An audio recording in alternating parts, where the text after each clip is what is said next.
stars, and that's who we are. We are voices.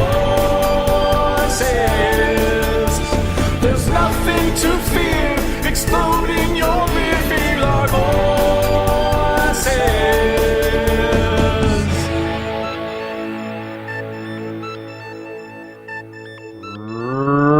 Rebels! Here we go. This is Ed. This is Mike. And this is Carl. That's true. It is. Yes. I've tested him. We have Tastes scientific tastes like Carl. Tastes like Carl. Tastes like Carl. It looks like Carl, tastes like Carl, shits like Carl. That's a Carl. Must be Carl. Nice. Otherwise, it's Carl's Jr. Now we're working blue. Now, here's the thing. Oh, I was thinking the fast food restaurant, but yeah, I like going blue better. Yeah. You never called it that? Like, are you ready? No. You want to come over and go to Carl's Jr.? You know what I'm saying, lady? No, but my screen name for like everything anymore, like over the past like 3 or 4 years, if I'm gaming or anything, it's always Hot Carl. Hot Carl. So. I love that. Yeah. It's one of those things that, like, if you know what it is, you're like, oh. But if you don't know, you're just like, whatever. Apparently, this guy's full of himself. I'm like, Exactly. I'm full of something, but it's not poop anymore. But no, this is how we got off track last time. Star Wars Rebels. Star Wars Rebels. Star Wars Rebels. Star Wars Rebels. Yeah. Good news, Vorons. Thank you, Carl. We are caught up 100%.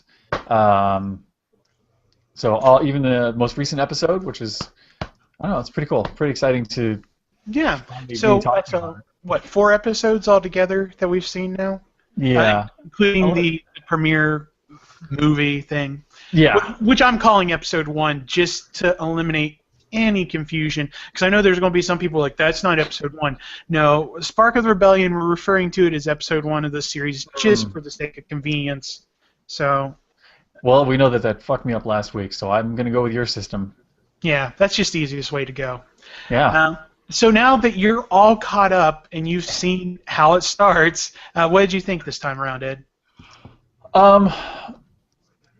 Even though I sat with yikes in my pocket, some of them they lived up to.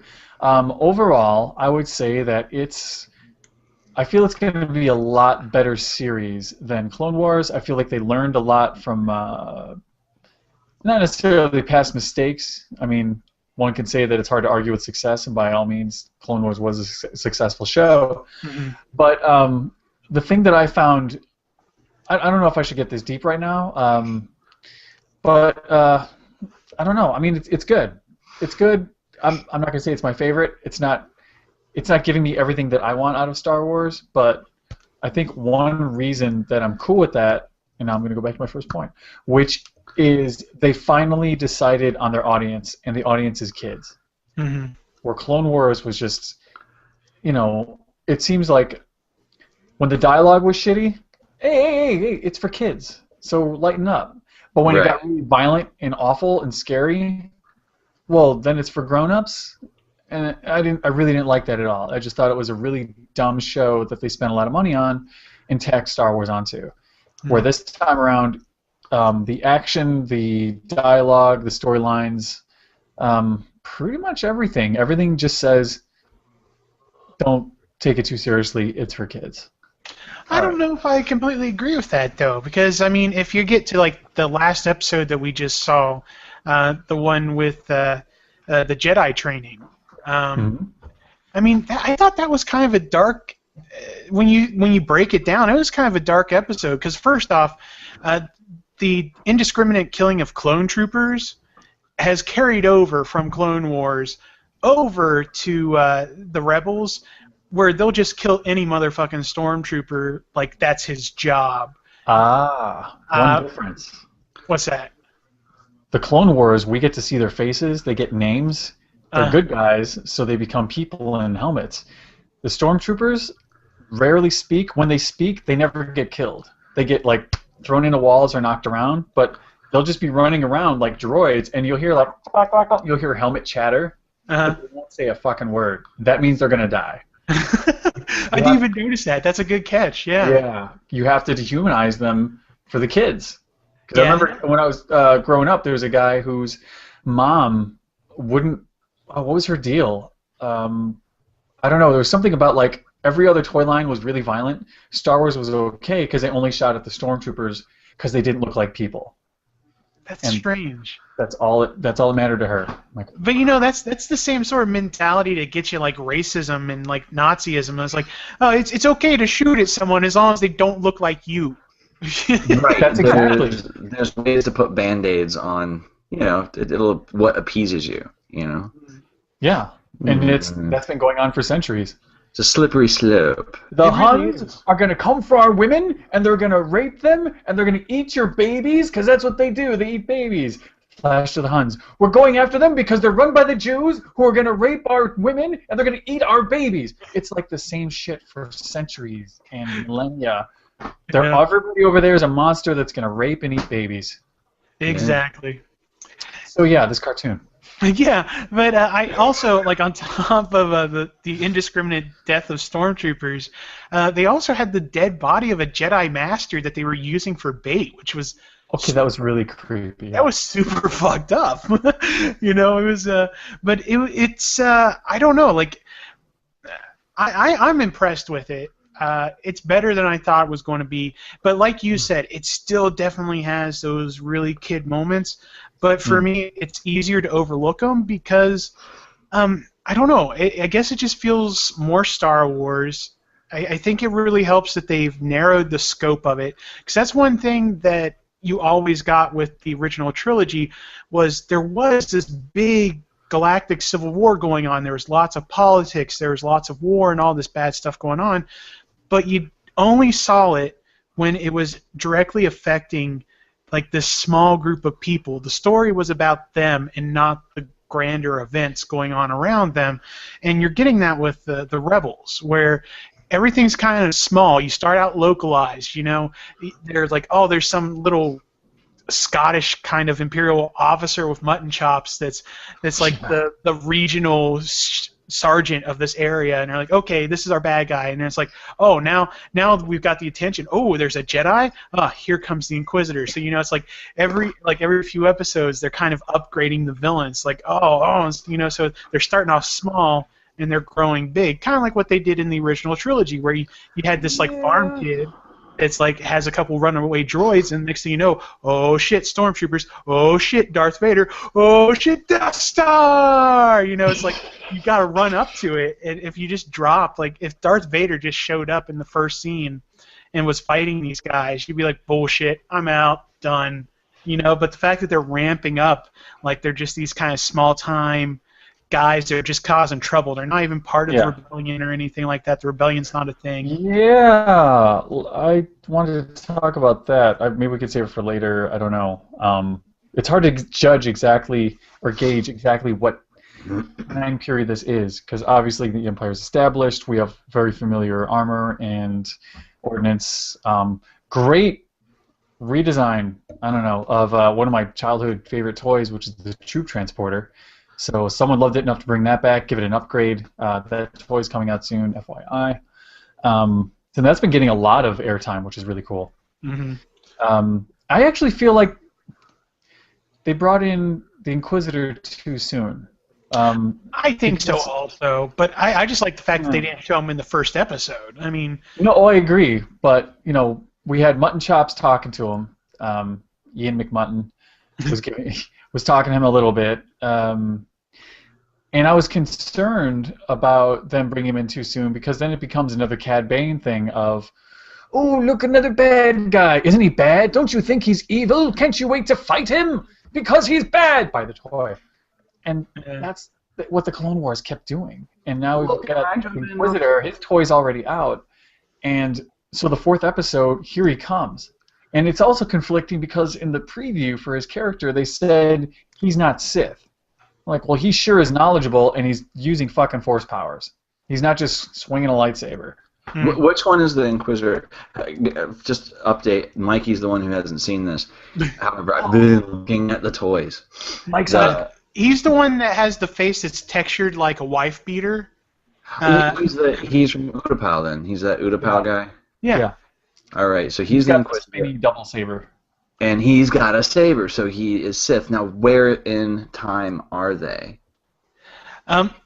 They still haven't kind of like, as far as I know, at least in the story, inside the actual show, they haven't nailed down the time period really. It's after Revenge of the Sith, but before A New Hope. You know, Right. like so Perfect. that's really all you know. They haven't really told you exactly. I don't know. So And I'm okay with that being ambiguous, because Mhm. again, one of the things I never liked about the EU is when they actually try to marry it so tightly to the movies that it could be a really shitty idea or something that just doesn't feel right. But now we have no choice but to love it because, you know, we're wearing a ring. So keeping it ambiguous, I'm all for that. But one issue is that if you're having a rebellion against a galactic empire, you kind of want to keep that quiet. So now, Hottie McMando chick is out there in her Hot Topic gear, spray painting up the joint, with rebellion insignias all over the fucking place. She's wearing one on her armor. And, I mean, isn't that a red flag? Am I here's the wrong? thing, though. Is that It's- dumb? I'm not going to say you're wrong, but I'm going to give it the benefit of the doubt because at this point, I don't think the rebellion's a real thing yet. So that symbol means nothing to anyone. That's what's not established. You know? Yeah, That's so kind of like cool though. That's kind of cool though, like hiding in plain sight. It's got that kind of yeah, branding. It's got branding all over it. Yeah. But it could be that leading up to, she is the one that designed that symbol for the rebellion. She just happens to be wearing it because we don't know her origins yet. yeah. So I mean, Did you call it a Hottie McTopic? How do you make topic? love it. But yeah, honestly, I think the fact that she's wearing bright pink Mando armor is probably more of a reason for concern than the rebellion logo. Yeah, It's I kind don't remember what. Mikey, what is pink Beskar Gam? What does that mean? Is that revenge? Is that death? Is that That's yeah. I'm gonna have to go back to the books on this one. It's been a little while. But yeah, I mean, it's like just being in Mando armor, I think, would be the thing that would really, I don't know, like be a tip-off. I would think that'd be kind of like what's his name? What's his name? Kanan? Kanan. Like that'd be kind of like him pulling out the lightsaber. You know, I mean, I would think that donning a Mando helmet, people would just be like, "Whoa, motherfucker, watch out!" Because we're getting to the point in lore that Mandalorians aren't as prevalent as they used to be. So. Right. Everybody's forgetting about the Jedi. Everybody's certainly forgetting about the Mandalorians. Then again, I mean, these guys apparently are just starting their career as rebels. Mhm. But they're pretty. They stand out. Like, I know when you develop characters, you need to have a silhouette that you can identify every character from their silhouette. So they need to be a diverse crowd, even if they're not, you know, a white guy, a black guy, a kid in a wheelchair, you know. You know what? You make a great point, and I want to get this out real quick before we go to the next and wrap it up. You're really right, because these characters could not be any more unique. Because first off, you have a Jedi, no more of those left. You have a chick in hot pink Mandalorian armor. You have a guy that's a Lasat, or however you say it, who's literally like one of the last of his species. You know, you have a Twi'lek who's not a sex slave. I mean, these people could not stand out anymore if they tried.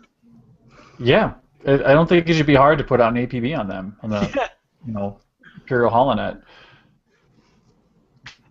They're always together, and they don't change their clothes. Yeah, but at this point right now, the infrastructure established is a mess. Wouldn't it be a mess if it's post episode 3? Yeah. So their infrastructure isn't in a place where they can chase down or you know, do an APB. Well, it's not fresh off of like Order 66 because, you know, the stormtroopers are established. Again, all the pretty much all of the ordnance that we're seeing is stuff we see in the original trilogy. So clearly the Empire is, I mean, that was kind of the goal of the war, is to spread their reach everywhere so that when they did flip the switch on the Empire, all their forces are already there. So Okay. what are you going to do? Tell us to leave? We occupy all your planets. So. Yeah. It'll be interesting how it plays out. Because like I said, I'm liking it a lot more. Just in 4 episodes, I'm liking it more than I liked the entirety of the first 2 seasons of Clone Wars that I watched. I feel the narrative's a lot more concise. It's a lot better. And despite the kind of throwaway childish lines, which, you know what, I'm not even going to say that's a kid thing. That's a kind of a modern popular writing thing. I call it the Joss Whedon effect, where everyone has to have something smart and funny to say. And when you're trying to write that sort of dialogue for children, it's going to come out even more childish. So, I don't know. We can talk about that more because we're getting into something else now. Yeah. Let's go ahead and wrap it up. Let's wrap it up.